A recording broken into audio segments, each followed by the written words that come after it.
मित्रों नमः संस्कृताय। आज हम अलंकार का अध्ययन आज करेंगे। हमारा चैप्टर है अलंकार। अलंकरोति इति अलंकारः।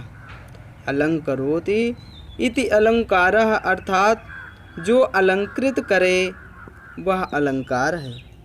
इसका अर्थ होता है आभूषण या गहना, अर्थात जिसके माध्यम से किसी वस्तु में सुंदरता आती है वह अलंकार कहलाता है। अलंकार वह तत्व है जो भाषा में सुंदरता को बढ़ाता है। इसकी परिभाषा भी काव्य की शोभा को बढ़ाने वाले तत्वों को अलंकार कहते हैं।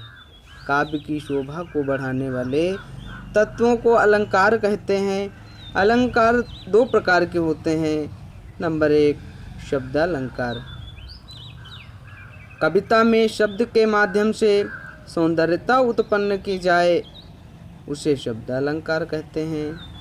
अर्थात शब्द के माध्यम से कविता में सौंदर्य की वृद्धि हो वहाँ शब्दालंकार होता है, और अर्थ के माध्यम से कविता के सौंदर्य में वृद्धि हो वहाँ अर्थालंकार होता है। शब्दालंकार के 3 प्रकार होते हैं।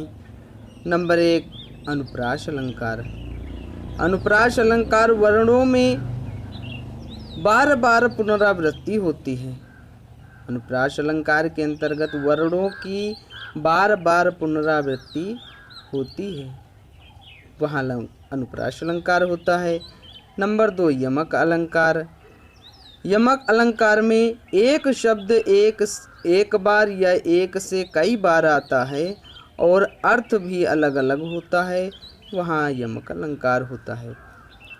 नंबर 3 श्लेष।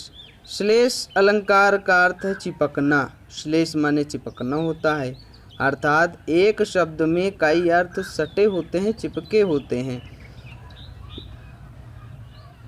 शब्द एक किंतु अर्थ अलग अलग आते हैं, वहाँ श्लेष अलंकार होता है। तीनों अलग अलग विशेषताएं होती हैं। तीनों अलंकारों में अलग अलग विशेषताएं होती हैं, किंतु तीनों शब्दों के माध्यम से सौंदर्य उत्पन्न करते हैं। तीनों शब्दों के माध्यम से काव्य में सौंदर्य उत्पन्न करते हैं, इसलिए अलंकार शब्दालंकार कहलाते हैं।